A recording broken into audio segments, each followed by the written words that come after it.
Hello everyone. In this video, we will cover about pricing policy, strategies and methods. क्या-क्या strategies होती हैं pricing की on the basis of level of competition के basis पे हम price set करते हैं। एक होता है above competition, below competition, at par with competition. International market में feels that its products is of very good quality. Competition में क्या होता है कि मार्केटर ये फील करता है कि उसका प्रोडक्ट बहुत ही अच्छा टॉप क्वालिटी का है और बहुत ही अच्छी उसकी गुड इमेज बनी हुई है मार्केट में, तो उसका जो प्राइस होता है वो अबव द कंपटीशन ही रखता है। It may fix the price of its products more than the price of its competitive products. Below competition, अगर मार्केटर को ये लगता है कि उसके प्रोडक्ट के तो बहुत ज्यादा कॉम्पिटिटर्स है मार्केट में और उसे कहीं ना कहीं कंपटीशन में सरवाइव करने के लिए अपना बिलो द कंपटीशन प्राइस ही रखना चाहिए। Is taking entry into the new market, अगर वो मार्केट में नया नया एंटर कर रहा है तब भी, या ब्रांड इज नॉट बहुत ज्यादा पॉपुलर नहीं है मार्केट में, बहुत ज्यादा हाई क्वालिटी का नहीं है, then it may fix the price below the competition. At par with competition, it wants to avoid price war or it feels that the quality of the image is equivalent to that of the competitive product. उसे लगता है कि competitive product के बराबर ही है मेरा product भी और उसकी इमेज और जो क्वालिटी है उसके कंपटीशन के इक्वल ही है और वो प्राइस वॉर से दूर रहना चाहता है। It may fix the price of the product equal to the price of competition product. At par means competition competitive product से जो उनके इक्वल प्राइस रख लेना, बिलो जो उसके कॉम्पिटिशन के कॉम्पिटेटिव प्रोडक्ट के कम नीचे प्राइस रखना, क्योंकि हमारा उतना अच्छी क्वालिटी का नहीं है। अबव कंपटीशन मीन्स कि हमारा बहुत ज्यादा सुपीरियर क्वालिटी का प्रोडक्ट है, तो फिर above the competition price set करते हैं on the basis of cost.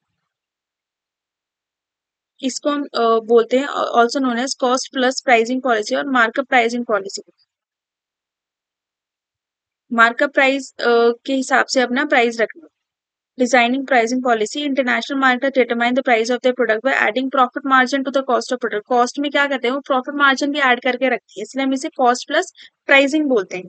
और markup pricing policy, both fixed cost and variable cost are considered while determining the cost. The cost plus pricing policy ensures that the business unit does not suffer loss and price covers product cost, also provides some profit margin. Cost भी cover हो जाए, दोनों की fixed cost और variable cost भी cover हो जाए और हमारा थोड़ा बहुत margin भी निकल जाए।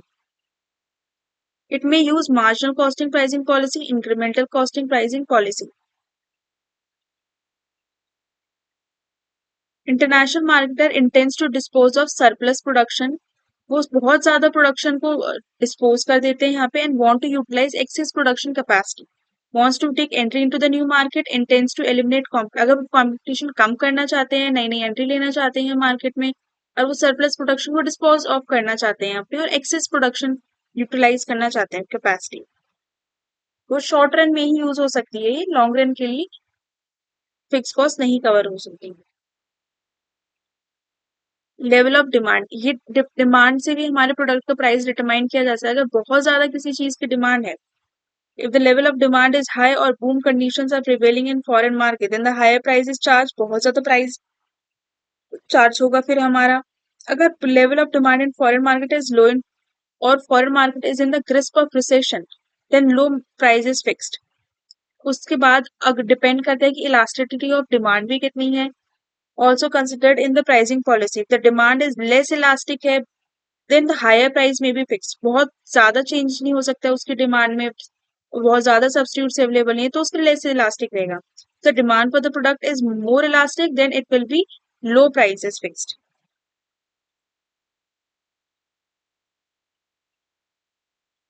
डिमांड में हमने पढ़ा था कि वो कितनी इलास्टिक है और कितनी ज्यादा लेस इलास्टिक है, मोर इलास्टिक है, वो डिपेंड करता है, और डिपेंड करता है कि कितना ज्यादा मार्केट में रिसेशन का पीरियड है या बूम रिसेशन का पीरियड है और कितनी ज्यादा लेवल ऑफ डिमांड है तो उस प्रोडक्ट की मार्केट में। Skimming the cream pricing policy, international market sets initially and then gradually reduces the price as the competitors enters the market. शुरू में तो वो बहुत ज्यादा प्राइस रखेंगे और जैसे वो मार्केट में एंटर कर लेंगे धीरे धीरे अपना प्राइस कम करते चले जाएंगे। Initial high price serves to skim the cream of the market. जो मार्केट की क्रीम थी वो वहां उससे skimmed out करके निकलेंगे. It helps the market to generate higher profit in the introductory stage itself. Such higher prices policy in the initial stage is accompanied with an aggressive promotional campaign. Obviously अगर कोई बहुत ज्यादा pricing के साथ आ रहा है इनिशियल लेवल पे ही तो उसे बहुत ज्यादा प्रमोशन कैंपेन करनी पड़ेगी अपनी, तभी लोग को पता लगेगा क्यों ये इतना महंगा बिक रहा है और इस ये प्रोडक्ट भी आया नया मार्केट में, इसकी क्या यूएसपीज हैं, तभी इसकी इतनी हाई प्राइसिंग स्ट्रैटेजीज है. बहुत ज़्यादा इनोवेटिव यूनिक प्रोडक्ट्स के लिए अडॉप्ट की जाती है ये. मार्केट पेनिट्रेशन अगर उसे मार्केट में ही अपना पेनिट्रेट करना है और पूरी मार्केट में अपना एक तरीके से उस प्रोडक्ट के लिए के लिए एक दबदबा बना लेना कि भाई मैं ही एक ही हूँ खिलाड़ी पूरी मार्केट में. मार्केटर क्या करता है, सेट्स द प्राइस बहुत ही लो लेवल पे करेगा इनिशियल स्टेज में, और जैसे जैसे वो मार्केट कैप्चर कर लेगा धीरे धीरे अपना प्राइस बढ़ाने लगेगा. This pricing policy is adopted for new products with little brand popularity.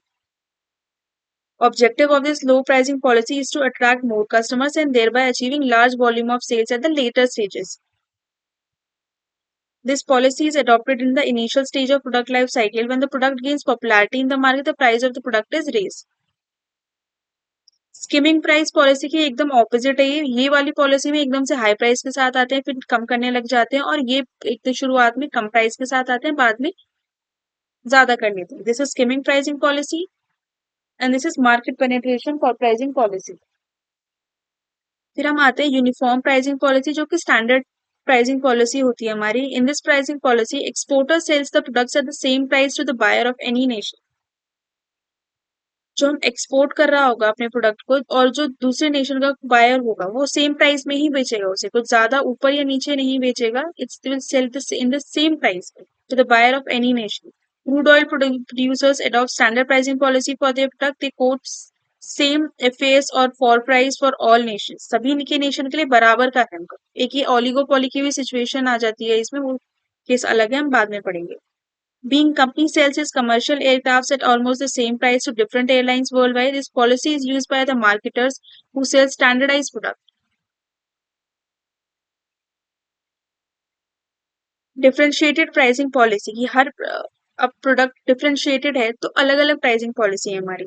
It charge different prices in different Nations considering different tariff rates. अलग अलग नेशन में डिफरेंशिएशन रखेंगे हम अपने प्राइसेस की.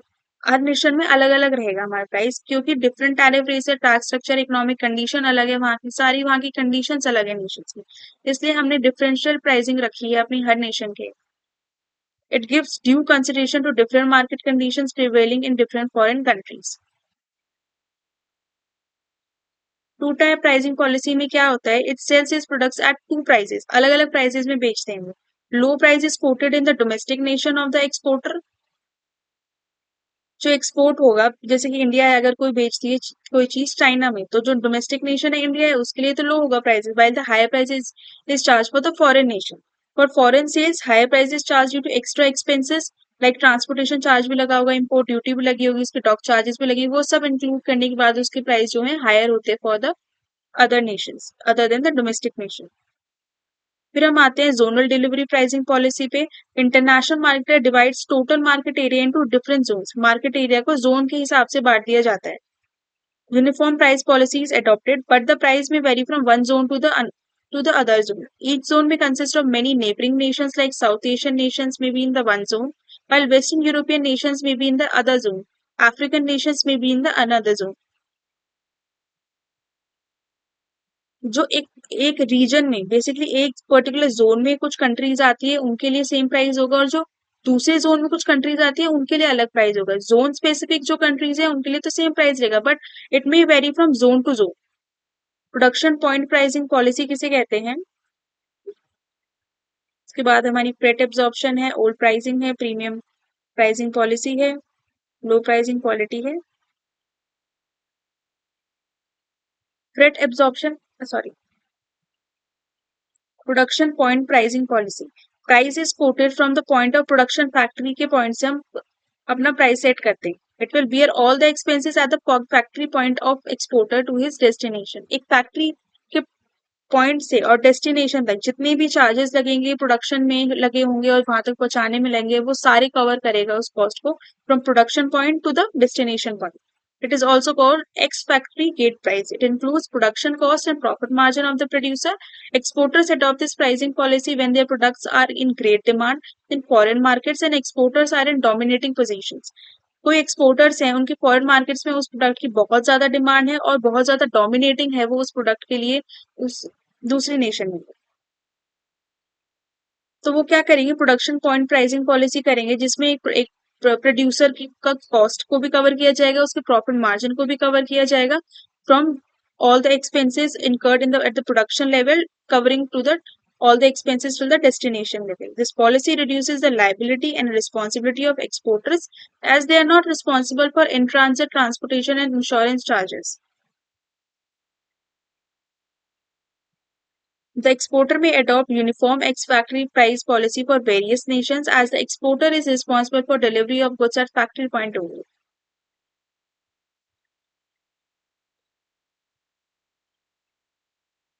एक्सपोर्टर को क्या होता है, सिर्फ फैक्ट्री पॉइंट तक ही पहुंचाने का काम होता है, ये फैक्ट्री और ये डेस्टिनेशन तक हमें पहुंचाना है, पर exporter ex factory price uniform ex factory price वो अडॉप्ट कर लेता है अलग अलग नेशन के लिए, उसको सिर्फ फैक्ट्री पॉइंट तक ही वो पहुंचाना होता है, आगे का काम अलग होता है।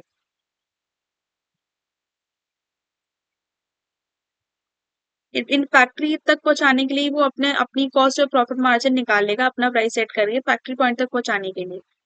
इसका एक्स फैक्ट्री गेट प्राइस बोलते हैं इसलिए इसे, क्योंकि जो फैक्ट्री गेट होता है, जो फैक्ट्री पॉइंट होता है, सिर्फ वहीं तक ही उस प्रोड्यूसर को उस एक्सपोर्टर को पहुंचाना होता है और वो वहीं तक के चार्जेस कवर कर, उससे आगे का काम जो होगा वो दूसरे लोग देखेंगे, इसलिए एक प्रोड्यूसर एक एक्सपोर्टर अपने फैक्ट्री पॉइंट तक पहुंचाने के सारे चार्जेस कवर कर लेता है। उनके ऊपर लायबिलिटी और रिस्पॉन्सिबिलिटी कम हो जाती है क्योंकि जो इन ट्रांसिट ट्रांसपोर्टेशन और इंश्योरेंस चार्जेस होते हैं उनके लिए रिस्पॉन्सिबल नहीं होते वो। Freight absorption pricing policy. The price include cost, insurance, and freight transportation charges. The exporter bears transportation charges, insurance charges, and other incidental charges from the exporter's point to the importer's point. ये हो गया, ये होता है हमारा factory point तक। Factory point तक हमने सारे कॉस्ट कवर किए, उसके बाद आ जाता है हमारा फ्रेट एब्जॉर्प्शन। जितनी भी हमारी कॉस्ट लगी होगी इंश्योरेंस ट्रांसिट में, फ्रेट में, it means transportation charges, insurance charges and other incidental charges from the exporter point से और इम्पोर्टर पॉइंट तक जितने भी चार्जेस कवर होते हैं ये वो वाले चार्जेस में कवर किए जाएंगे।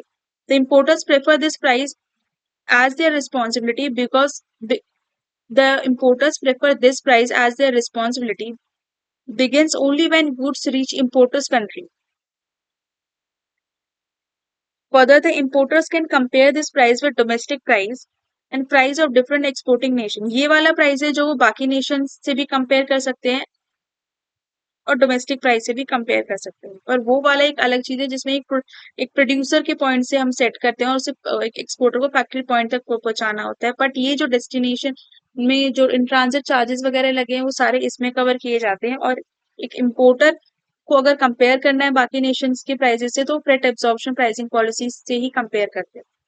Old pricing policy, it is charged in odd number to gain psychological advantage. Consumer perceive odd price as lower price. जो odd prices होते हैं वो lower prices होते हैं. For example, price may be quoted just below the round number like 999 in place of 10,000, 4999 in place of 5,000. Footwear exporters, ready-made garment manufacturers, mobile phones exporters quote the price at odd figures to gain psychological advantage. कुछ लोग क्या करते हैं odd price figures रख लेते हैं, 10,000 की जगह नौ एक ऑड नंबर की फिगर है इसमें रखेंगे, 5,000 की जगह इतने में रखेंगे, तो लोगों को क्या साइकोलॉजी दिमाग में बैठते हैं कि अरे ये तो क्या है कि 4,000 की इतने तक का ही है, बट एक्चुअल में वो 5,000 तक का ही पड़ रहा है, तो एक साइकोलॉजी के साथ खेलने के लिए वो ऑड प्राइसिंग नंबर्स रख लेते हैं। Premium pricing policy in case of high demand of products, high quality of products, luxurious products, premium price policy is adopted. बहुत ज्यादा luxurious और premium goods के लिए premium pricing policy adopt की जाती है. It is also known as prestige pricing policy. Prices are fixed at a higher level than the competitive products so as to attach prestige value to the product. एक product की अगर premium pricing है तो it will add it to the prestige value. Low price quality for original equipment and high price policy for spare parts. जो original equipment होते हैं उनके लिए लो प्राइसिंग पॉलिसी और जो स्पेयर पार्ट्स है उनके लिए हाई प्राइसिंग पॉलिसी रखी जाती है। It may charge low price for original equipment and later charge higher price for spare parts, components and replacement parts which are exported to the importer when required. This policy is used when spare parts can be provided only by manufacturer of original equipment. This policy helps to attract foreign customers due to low price of original equipment. This policy can be used for durable capital products like cars, defense equipments, industrial machines, etc. जो original equipments होते हैं उनके लिए कम price रखा जाता है और जो स्पेयर पार्ट्स होते हैं उनके लिए ज़्यादा प्राइस रखा जाता है। तो इम्पोर्टर्स क्या होते हैं, बाकी फॉरेन कस्टमर्स क्या होते हैं, due to low price of the original equipment ये प्रेफर करते हैं खरीदना।